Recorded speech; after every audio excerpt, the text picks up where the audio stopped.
Let's begin. Welcome, everyone. This is Recovery Dharma. My name is Julia.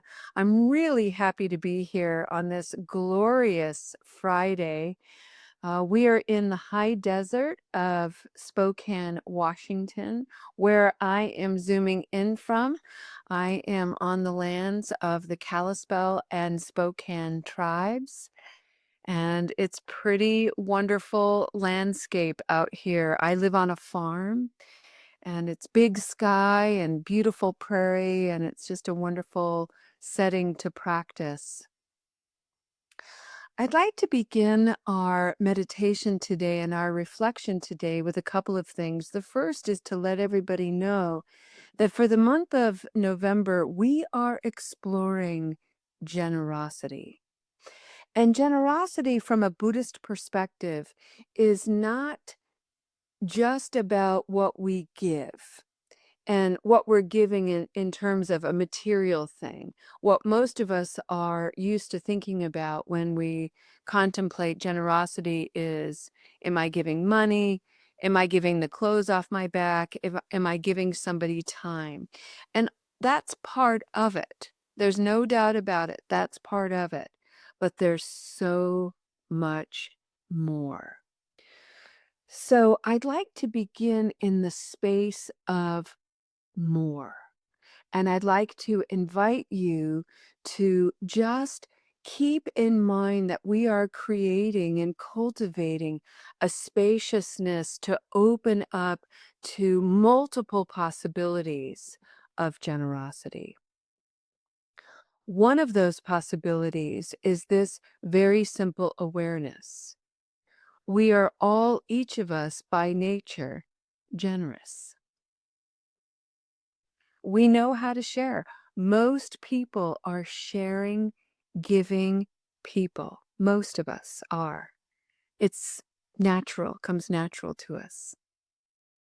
But how many of us have really taken the time to contemplate that when we receive, we're actually also in a posture of generosity? That's a little bit trickier because we feel a little weird about receiving. We feel a little defended, like, most people will say that I encounter anyway, will say, yeah, I'm really good at giving, but I'm not so great at receiving. Something to notice about your own mind and heart. To receive is also to cultivate a spirit of generosity for a very simple reason. When you are in a posture to receive, you give someone else an opportunity to be giving. It's an extraordinary exchange of mutuality. And it is a practice. What we're going to explore this month are 4 practices of generosity, and I believe Lo went ahead and posted them in the chat for me. Yes, she did. Thank you, Lo. So you can go on into the chat and check that out. I made a little file that you can look at with a little bit of a description. Now, these 4 practices are pretty traditional in the Buddhist practice, and then I've added how descriptions that are how they come alive in me. And one of the foundations that I often apply to any of these Buddhist practices and principles is something called the Brahma Viharas. And they are the 4 limitless qualities: loving kindness, compassion, joy, and equanimity.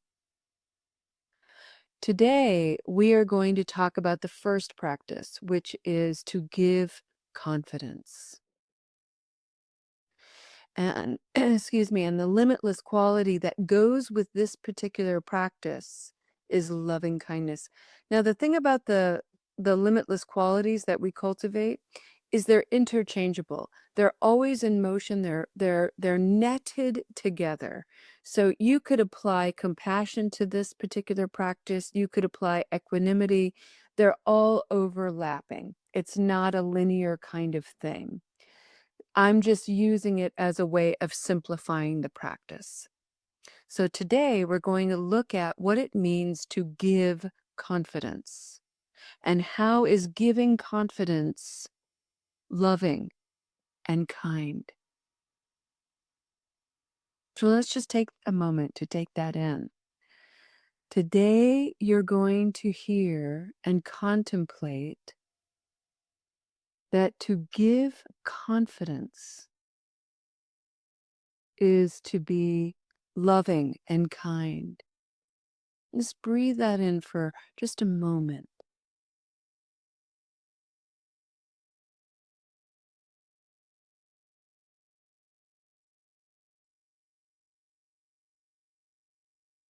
Friends, I know for a long time that I used to subscribe to this idea of confidence as something that one already has. You're confident or you're not. You cultivate confidence. You have to work on it within yourself. It doesn't seem like something I could give anyone. What could I possibly do to give another person confidence? And that question is the wrong question, I've discovered. It's a mistake because the question is, what is confidence in another person? What does it actually mean to be confident? In the Buddhist tradition, a synonym for the word confidence is faith. It is to have faith in someone. It is to believe in someone. It is to see someone beyond maybe how they see themselves. So, in the context of recovery, what do most of us see? What do most of us feel most challenged by? It, I think it's safe to say, collectively, what I hear often is most of us are pretty hindered by our regrets, our mistakes, because we have a negative relationship to habit energy, and maybe we can't seem to shift it. Suddenly, I'm a piece of shit, and I can't seem to get my act together. And why can't I quit drinking? Something's really, really wrong with me. And suddenly those things that we see become all defining. And we forget that while all of those things may be true about me, I can't seem to shift habit energy. I struggle with cravings. I get really grumpy. I disregard my body and I don't eat well all the time. I'm not always skillful in my speech, so on and so forth. All of that is true, and it's not the whole truth. Because the truth is, right beside all of that negativity, or what I judge to be negative, is also the fact that I show up to recovery meetings and I offer my presence. I listen. I allow myself to be inspired by the experiences of others. I share my time. I'm open to learning. These are positive and amazing qualities, too. So both of those things exist for me. Both of those things exist for you. And so to have faith is to be able to recognize I'm more than just this one label. I'm more than just this one regret. I'm more than just this one habit energy, even though this habit energy is quite predominant in my life and causing confusion and distortion. I'm still more. And part of that moreness is I'm generous. To give confidence to someone begins in a very, very basic level. And that is when you encounter someone, are their basic needs met? Do they have food? Do they have shelter? Do they have clothing and water? Do they have the most minimal of connection? Basic. So if a person doesn't have those basic needs, those basic material needs, they cannot receive confidence. They don't have enough foundation yet. So in each of us, if we have our basic needs met, we have a strong foundation in which to cultivate confidence, in which to receive faith in others, from others, and in which to do this work for ourselves. If you are someone struggling with those basic needs, then we need to talk about that. And you can reach out to me personally and we can figure something out and find services locally to you and so forth. We cannot do this work if our basic needs haven't been met yet. So when you're out there and you can offer someone something by way of food, water, warm clothing, some kind of shelter, you are generously affording them an opportunity to build their foundation upon which a sense of security and confidence can begin to grow. I hope that makes sense to everybody. All right. Next step to this, next ingredient, next seed. And this is for most of us here because most of us, as I look on the screen, most of us are sheltered, which means we have some of our basic needs being met.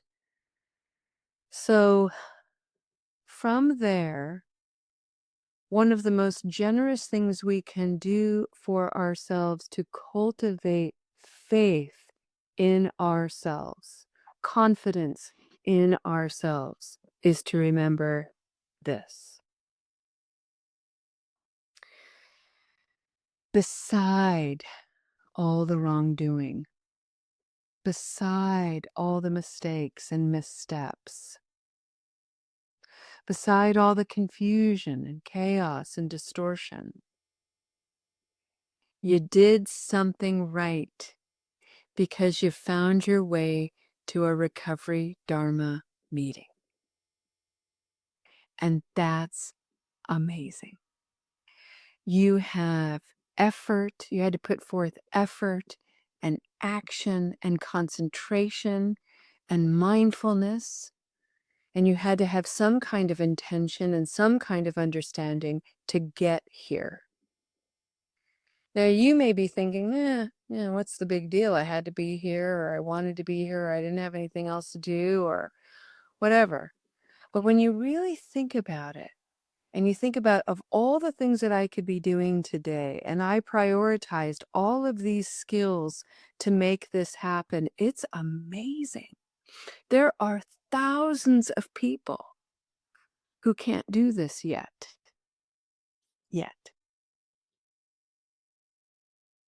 That's incredible.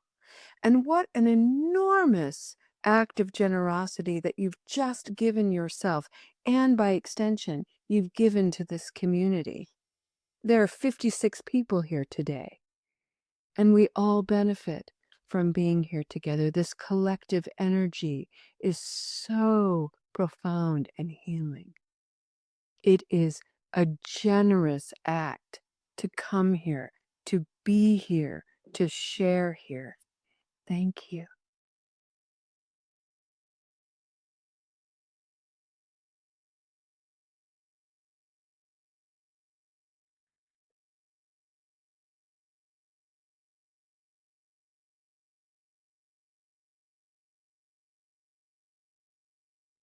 To build confidence, friends, is to practice taking stock. We're all quite expert at taking stock of our flaws. Check, check, check.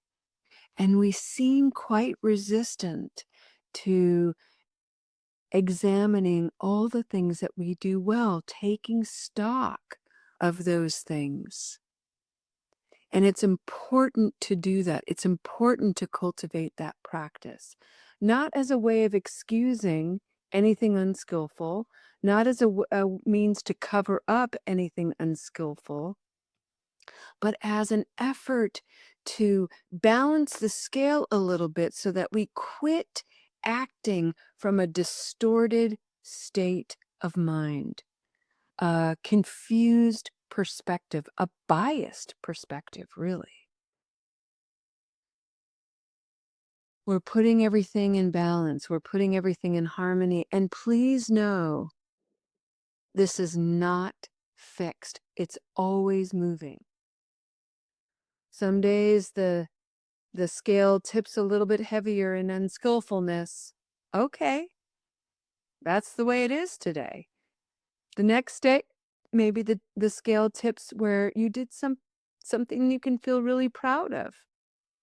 Let that be present and keep going. Moving along.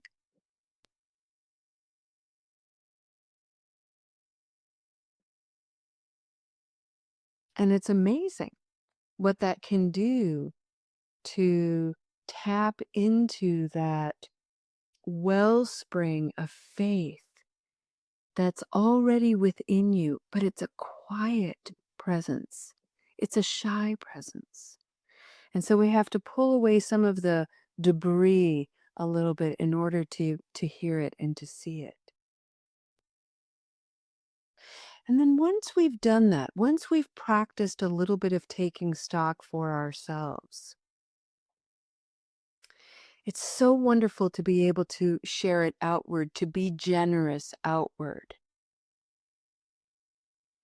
The number one way that you can generously help someone build their foundation of confidence and to express your faith in them is to be encouraging. I see that you are struggling. I love you. I believe that you can find your way out. I'm here to have a conversation with you if you'd like to ventilate any confusion. I trust that you'll use your tools. So many encouraging things. And it's a very different tone than, oh, for fuck's sake, this again? Seriously? Not very encouraging, friends.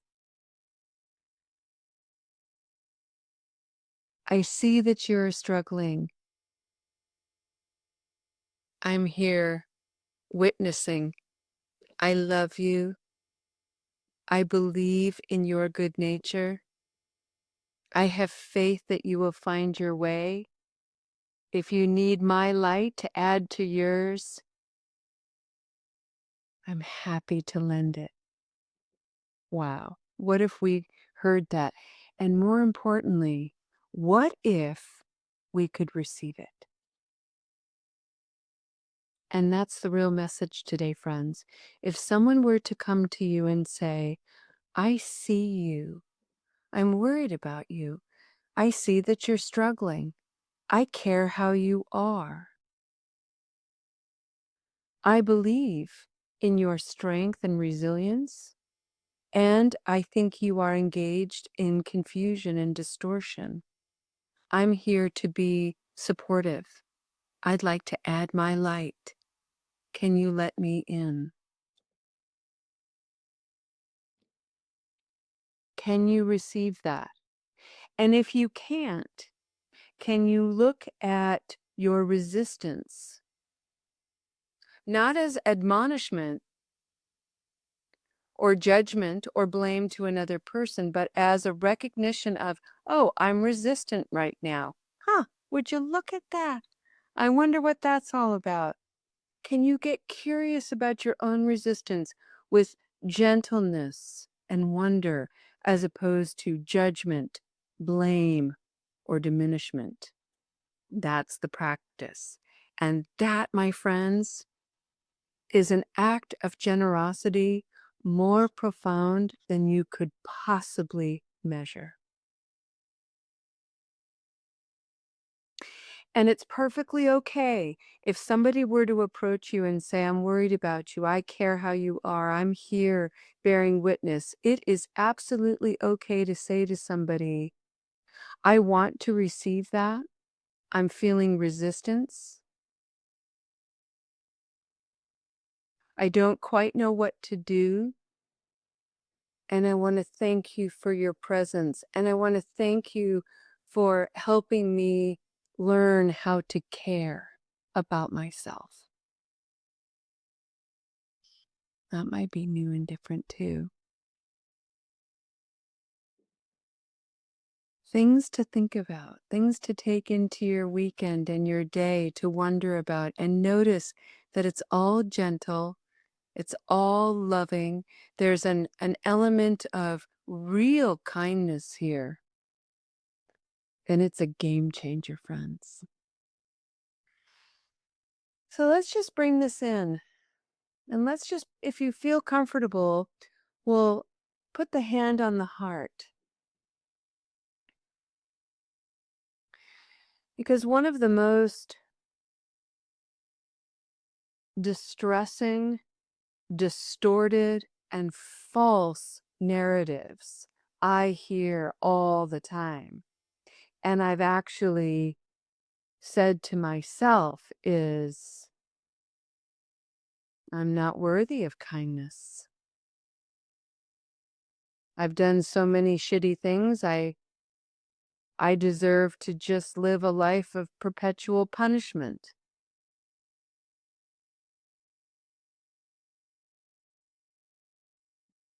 And that is a false story. All beings everywhere want to be happy, want to feel safe, want to belong and connect. We were created to create the conditions for that. No beings, human or otherwise, want to suffer. And so if we want to heal that narrative of worthlessness, then we have to change our actions to create the conditions that remind us of how worthy we are. We were created to be creators. And so we can create those conditions for ourselves, and by extension, we can create them for others. And one of the ways to create them for ourselves is to receive the generosity from others. And that's what you have all done today. You have come here and you have received this meditation, these reflections, and now all that needs to be done is let them come alive in you. Let these thoughts and perspective become your breath and your heartbeat, and see where it takes you. And know that you are the light to lead the way. Take a deep breath in.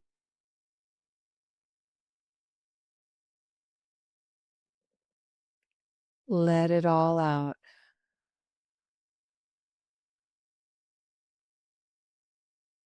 Take another one in.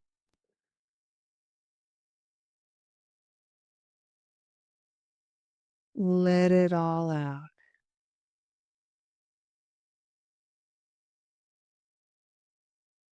Thank you, friends.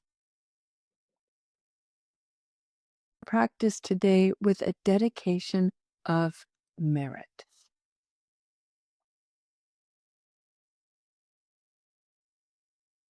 All right. Friends, thank you for being here today. Thank you for expressing your generosity by showing up. Thank you for the generous shares, the bravery, the courage, the capacity to self-reflect, the curiosity that was expressed here today. It is such an extraordinary way to generously share inspiration.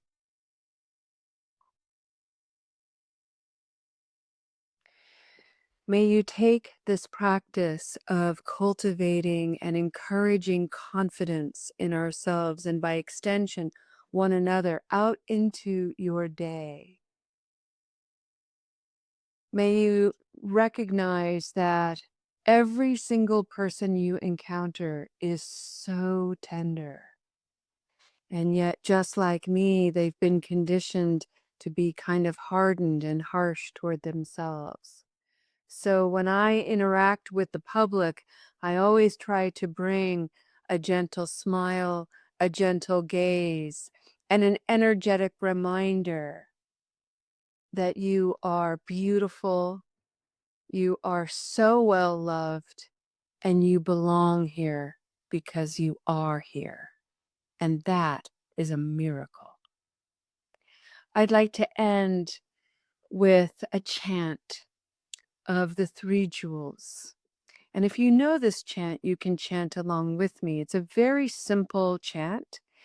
It's Namo Buddha Ya, Namo Dharma Ya, Namo Sangha Ya. And we chant it 3 times.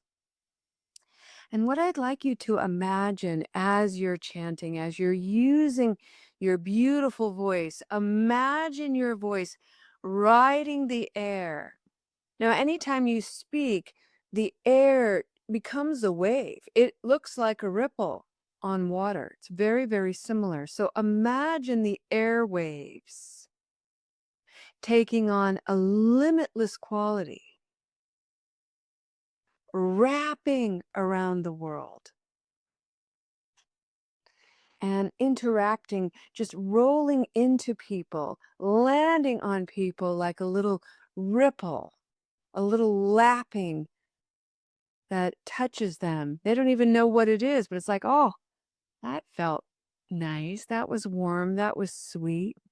That was you. That was me. So take a deep breath in and out.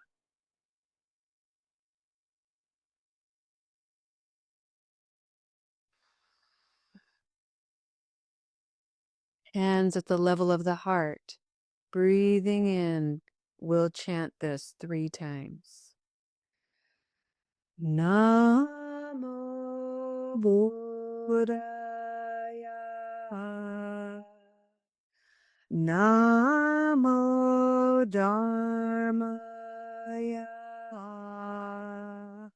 Namo Sanghaya. Namo Buddhaya. Namo Dharmaya. Namo Sanghaya.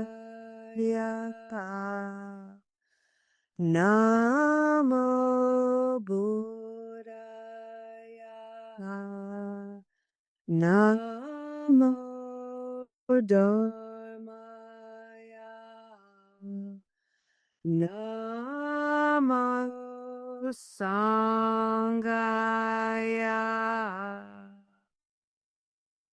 Friends, I bow deeply to the sacredness of you, each of us Buddhas to be. Namaste.